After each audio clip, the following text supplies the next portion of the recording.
9. A través del desierto. ¡Qué espanto! ¡Qué cosa más espantosa! Se quejó la Saralín. Oh, querida, estoy tan asustada. Tiemblo entera. Tócame. ¡Vamos! Respondió Arabis, que también estaba temblando. Se han ido de vuelta al Palacio Nuevo. Una vez fuera de esta habitación estaremos a salvo. Pero hemos perdido un montón de tiempo. Llévame abajo hasta esa compuerta lo más rápido que puedas. Querida, ¿cómo puedes decir eso? Chilló la Saralín. No puedo hacer nada. Ahora no. Mis pobres nervios. No. Debemos descansar un rato y después regresar. ¿Por qué regresar? Preguntó Arabis. Oh, tú no entiendes. Eres tan incomprensiva. Dijo la Saralín empezando a llorar. Arabis decidió que esta no era la ocasión para sentir piedad. ¡Oye! Exclamó cogiéndola y dándole un buen zamarrón. Si vuelves a decir una palabra más sobre regresar, y si no me llevas de inmediato a la compuerta, ¿sabes lo que te haré? Me iré corriendo por ese callejón y me pondré a gritar. Y entonces nos capturarán a las dos. Pero nos matarán a las dos. Tartamudeó la Saralín. ¿No oíste lo que el T-Rock Que viva para siempre dijo? Sí, y prefiero que me maten antes de casarme con Aosta. Así es que, vamos. Oh, eres despiadada, dijo la Saralín. Y yo en este estado. Pero al final se rindió ante Arabis. La halló por el camino bajando los peldaños que ya antes habían descendido y a través de otro corredor, y de este modo finalmente salieron al aire libre. Se encontraban ahora en el jardín del palacio, que caía en terrazas hasta la muralla de la ciudad.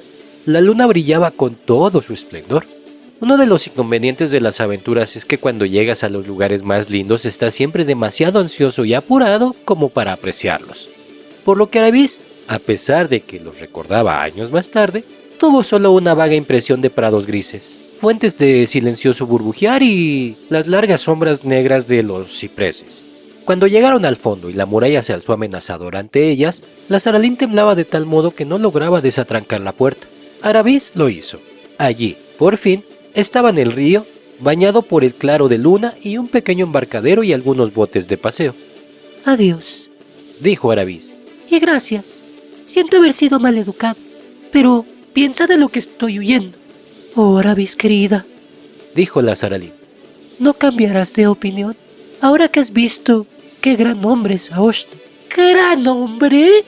Exclamó Arabis.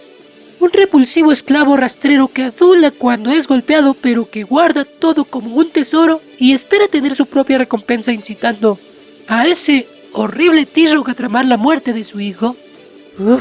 Preferiría casarme con el pinche de la cocina de la casa de mi padre antes que con una criatura como esa. Oh, Arabis, ¿cómo puedes decir cosas tan espantosas? Y también contra el T-Rock. Que viva para siempre. Tiene que ser correcto, ya que él lo va a hacer. Adiós, dijo Arabis. Y tus vestidos me parecieron encantadores. Y tu casa también es encantadora. Estoy segura de que tienes una vida encantadora, aunque a mí no me guste. Cierre con suavidad la puerta detrás de mí. Se desprendió bruscamente de los cariñosos abrazos de su amiga, se subió a una canoa, cortó amarras y unos momentos más tarde estaba en el medio del río, con una inmensa luna real arriba y una inmensa luna que se reflejaba abajo, muy abajo en el río. El aire era fresco y puro, y a medida que se acercaba a la ribera más distante, oyó el ulular de un búho. Ah, eso ya está mejor, pensó Arabis. Había vivido siempre en el campo y había detestado cada minuto que pasó en Tashbaan. Cuando pisó tierra, se encontró rodeada de oscuridad debido a que la elevación del terreno y los árboles tapaban la luz de la luna, pero se ingenió para encontrar el mismo camino que Shasta había encontrado y, al igual que él, llegó precisamente al lugar donde se terminaba el pasto y comenzaba la arena, y miró, como él, a su izquierda y vio las grandes y negras tumbas. Y ahora por fin, a pesar de ser una niña tan valiente, su corazón se acobardó. Supongamos que los otros no estén allí. Supongamos que estén los demonios. Pero echó hacia adelante el mentón y sacó un poquito la lengua y caminó derecho hacia ellas. Pero antes de llegar, vio a Bree y a Yuin y al mozo. Ya puedes regresar donde tu ama, dijo Arabis, olvidando por completo que él no podría hacerlo hasta que se abrieran las puertas de la ciudad a la mañana siguiente. Aquí tienes dinero por tus molestias. Escuchar es obedecer, dijo el mozo y de inmediato salió disparado con admirable celeridad rumbo a la ciudad. No había para qué decirle que se apurara. También él había estado pensando muchísimo en los demonios. Los minutos siguientes Aravis los dedicó a besar las narices y acariciar los cuellos de Yuin y Bree, tal como si fueran unos caballos comunes y corrientes. Y ahí viene Shasta. Gracias sean dadas al león, dijo Bree. Aravis miró a su alrededor y allí, era muy cierto, estaba Shasta, que había salido de su escondite en cuanto vio que se había ido el mozo. ¿Y ahora? Dijo Aravis. No hay un minuto que perder. Y en apresuradas palabras les contó sobre la expedición de Rabadash. ¡Canallas, traidores!, exclamó Bree meneando sus crines y dando patadas con sus cascos. Un ataque en tiempos de paz, sin haber enviado un desafío. Pero le ganaremos el quien vive. Estaremos allí antes que él. ¿Podremos? Dijo Aravis, subiéndose de un salto en la montura de Yuin. Shasta hubiera querido poder montar así. ¡Bro! Relinchó Bree. Sube, Shasta. Podremos. Y con una buena ventaja, además. Él dijo que se pondría en marcha inmediatamente, dijo Aravis. Esa es la manera de hablar que tienen los humanos, explicó Bree. Pero no puedes conseguir un ejército de 200 caballos y jinetes con sus correspondientes aprovisionamientos de agua y vituallas, sus armas y monturas, y listos para partir todo en un minuto. Bien, ¿cuál es la dirección? ¿Al norte? No, intervino Shasta. Yo sé por dónde es. He dibujado una línea. Les explicaré más tarde. Avancen un poco hacia la izquierda los 2 caballos. Ah, eso es. Entonces ahora, dijo Bree, todo lo que se dice sobre galopar día y noche, como en los cuentos, en realidad no puede hacerse. Se debe caminar y trotar, pero trotes rápidos y caminatas cortas. Y cada vez que vayamos al paso, ustedes los 2 humanos pueden desmontar y caminar también. ¿Estás lista, Yuin? Allá vamos. Narnia y el norte. Al comienzo fue delicioso. Había anochecido hacía ya tantas horas que la arena casi había terminado de devolver el calor del sol que había recibido durante el día y el aire era puro, fresco y claro. A la luz de la luna, en cualquier dirección y a cualquier distancia, veían relucir la arena como si fuera agua tersa o una enorme bandeja de plata. Aparte de los ruidos que hacían los cascos de Bree y Yuin, no se escuchaba el menor sonido. Shasta casi se hubiese quedado dormido si no hubiera que desmontar y ponerse a caminar de vez en cuando. Esto pareció durar horas. Luego llegó un momento en que no hubo ya luna. Parecía que cabalgaban en la profunda oscuridad por horas y horas. Y después llegó un momento en que Shasta advirtió que podía ver el cuello de Bree y su cabeza frente a él con un poco más de claridad que antes. Y lentamente, muy lentamente, comenzó a vislumbrar la vasta llanura gris a cada lado. Se veía absolutamente desierta, como algo en medio de un mundo muerto, y Shasta se sintió terriblemente cansado y se dio cuenta de que tenía cada vez más frío y de que sus labios estaban secos.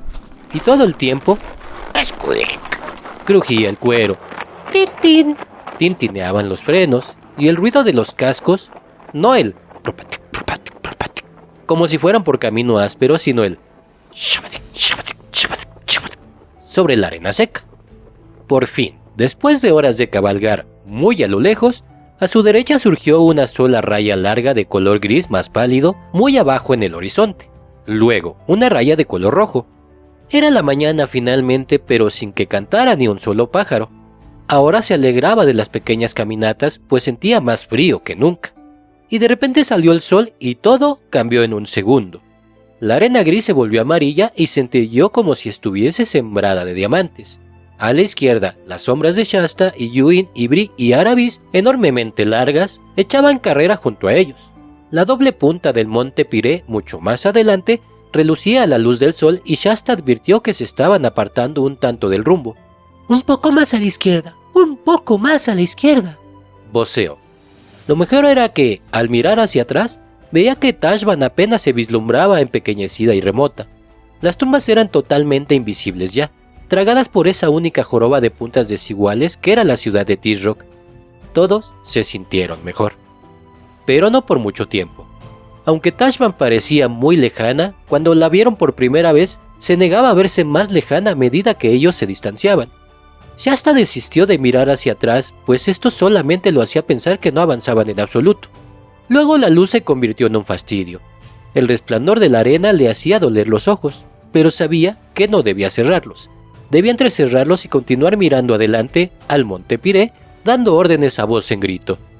Después empezó el calor. Lo notó por primera vez cuando tuvo que desmontar y caminar. Cuando se deslizaba de la montura a la arena, el calor de esta le golpeó la cara como si hubiera abierto la puerta de un horno. La vez siguiente fue peor. Pero la tercera vez, cuando sus pies desnudos tocaron la arena, gritó de dolor y en un decir amén, volvió a colocar un pie en el estribo y el otro a media sobre el lomo de Bree. Perdón, Bree. Jadeó. No puedo andar. Me quemo los pies. Por supuesto. Resolló Bree. Debí haberlo pensado. Quédate. No se puede evitar. Tú no tienes problemas, dijo Shasta a Aravis, que caminaba al lado de Yuin. Tú tienes los zapatos puestos. Aravis no dijo nada y pareció disgustada. Esperemos que no quiso demostrarlo, pero lo hizo.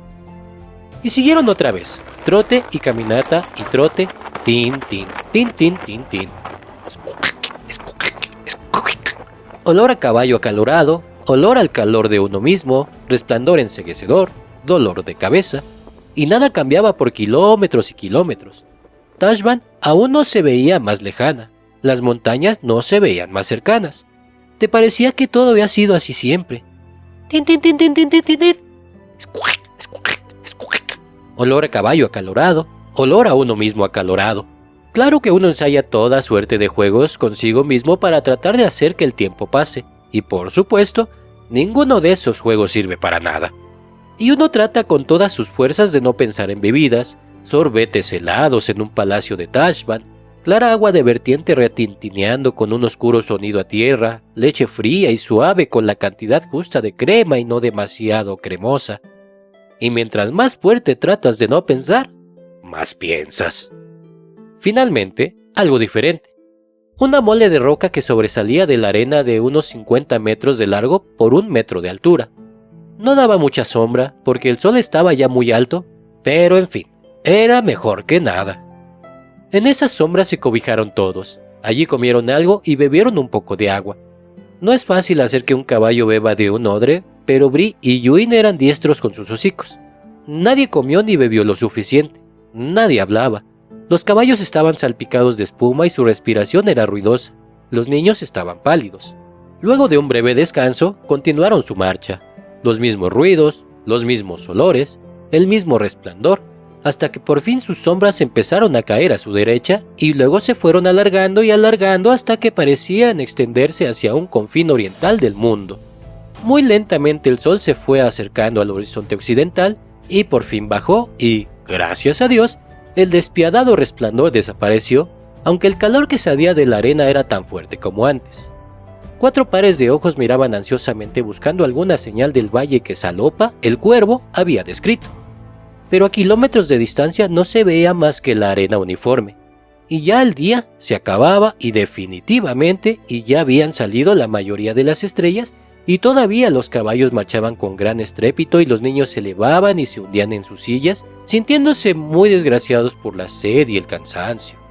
Y no fue hasta que se puso la luna que Shasta, con esa voz extraña, como un ladrido del que tiene la boca absolutamente seca, gritó: ¡Ahí es! No cabía error ahora. Adelante y un poco hacia la derecha, había por fin una pendiente que bajaba con montículos de roca a cada lado. Los caballos estaban demasiado cansados para hablar, pero se fueron saltando hacia la pendiente y en menos de 1 minuto se adentraban en el barranco. Al principio fue peor que en pleno desierto, porque aquí había una gran falta de aire entre las murallas rocosas y llegaba menos luz de la luna. La ladera seguía bajando en forma abrupta y las rocas a ambos lados alcanzaban la altura de un acantilado. Más adelante, comenzaron a encontrarse con vegetación, plantas llenas de espinas, parecidas a los cactos y un pasto áspero, de ese que te podría pinchar los dedos.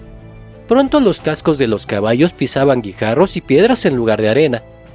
En cada recodo del valle, y tenía muchos recodos, sus ojos buscaban agua con ansiedad.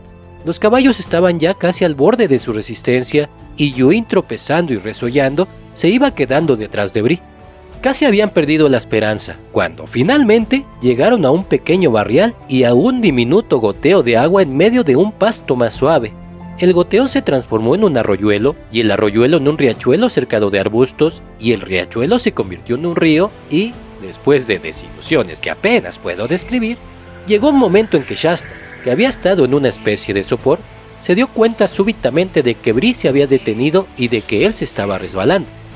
Ante ellos había una pequeña catarata que vertía en una ancha laguna, y los dos caballos ya estaban dentro de la laguna con sus cabezas inclinadas y bebían y bebían. ¡Oh! Exclamó Shasta y se zambulló en el agua, que le llegaba casi a las rodillas, y colocó su cabeza justo en medio de la catarata. Fue tal vez el momento más delicioso de su vida. Unos 10 minutos más tarde los cuatro, los dos niños mojados de arriba abajo, salieron y se pusieron a examinar los alrededores. La luna estaba ya suficientemente alta para asomarse al valle. El pasto era suave y a ambos lados del río, y tras el pasto, árboles y arbustos subían hasta los pies de los acantilados. Debía haber maravillosos arbustos en flor ocultos en esa sombría maleza, porque todo el claro estaba impregnado de los aromas más frescos y deliciosos, y del oscuro escondrijo en medio de los árboles llegaba un sonido que Shasta jamás había escuchado antes. Un ruiseñor. Todos estaban demasiado agotados para hablar o comer. Los caballos, sin esperar que los desencillaran, se echaron de inmediato. Lo mismo hicieron Aravis y Shasta. Cerca de 10 minutos más tarde, la prudente Yuin dijo: Pero no debemos dormirnos. Tenemos que adelantarnos a ese Rabadash. No, dijo Bree muy lentamente. no hay que dormir. Solo un descansito. Shasta comprendió, por un momento, que todos se quedarían dormidos si él no se levantaba y hacía algo, y pensó que debería hacerlo. En realidad, decidió que se levantaría y les persuadiría para continuar. Pero ahora no. Todavía no. Muy poco después alumbró la luna y el ruiseñor cantó sobre dos caballos y dos niños humanos profundamente dormidos. Fue Aravis quien despertó primero. El sol ya estaba alto en los cielos y habían desperdiciado las horas frescas de la mañana. ¡Es culpa mía!, se dijo furiosa, levantándose y empezando a despertar a los demás. Uno no debe de esperar que los caballos se mantengan despiertos después de una jornada como esta, aun cuando puedan hablar. Y por supuesto, este niño tampoco. No tiene una preparación decente, pero yo debería haberlo sabido bien. Los otros se sentían aturdidos y estúpidos con la pesadez del sueño. ¡Oh! Brrr. Se quejó Bree. He dormido ensillado. No lo volveré a hacer nunca más. Es muy incómodo. ¡Vamos, vamos!, urgió Aravis. Ya hemos perdido media mañana. Apenas nos queda tiempo. Un tipo tiene que comer un bocado de pasto, dijo Bree. Me temo que no podemos esperar, repuso Aravis. ¿Por qué tanta prisa? Preguntó Bree. Hemos cruzado el desierto, ¿no es así? Pero todavía no estamos en Arslan, replicó Aravis. Y tenemos que llegar allí antes que Rabadash. Oh, debemos estar a kilómetros más adelante que él, insistió Bree. ¿No hemos venido por un camino más corto? ¿No dijo ese cuervo amigo tuyo, Shasta, que este era un atajo? Él no dijo nada de que fuera más corto, respondió Shasta. Él solo dijo mejor, porque llegabas a un río por aquí. Si el oasis está al norte de Tashban, entonces me temo que este debe ser más largo. Bueno, pero yo no puedo continuar sin tomar un bocadillo, dijo Bree. Sácame la rienda, Shasta. Por favor, dijo Yuin tímidamente. Yo también siento que no puedo seguir, igual que Bree. Pero cuando los caballos llevan a humanos, con lanzas y esas cosas, sobre sus lomos, ¿no es cierto que son obligados a seguir aun cuando se sientan así? Y entonces descubren que pueden continuar. Quiero decir, ¿no deberíamos nosotros ser capaces de hacer mucho más todavía ahora que somos libres? Es por Narnia. Creo, señora, dijo Bree en tono muy contundente, que yo sé un poco más que tú de campañas y marchas forzadas y de lo que un caballo puede aguantar. Yuin no contestó a esto por ser, como la mayor parte de las yeguas de buena raza, una persona muy tímida y apacible a la que era muy fácil dominar. En realidad, ella tenía toda la razón, Y si Bree hubiese tenido sobre su lomo a un Tarkán en ese momento, había comprobado que aún podía seguir caminando duro por muchas horas. Pero uno de los peores resultados de ser esclavo y ser forzado a hacer las cosas es que cuando no hay quien te fuerce, comprendes que has casi perdido el poder de forzarte a ti mismo. Así fue como tuvieron que esperar mientras Bree comía su bocadillo y tomaba un trago de agua, y por supuesto, Yuin y los niños comieron su bocadillo y bebieron también. Deben haber sido casi las 11 de la mañana cuando finalmente lograron ponerse otra vez en camino. Y aún entonces, Bree se tomó las cosas con más calma que ayer. Fue realmente Yuin, a pesar de que era la más débil y la que estaba más cansada de los dos, la que marcó el paso. El valle, con su frío río color café, y su pasto, y musgo, y flores silvestres, y rododendros, era un lugar tan agradable que te incitaba a ir despacio.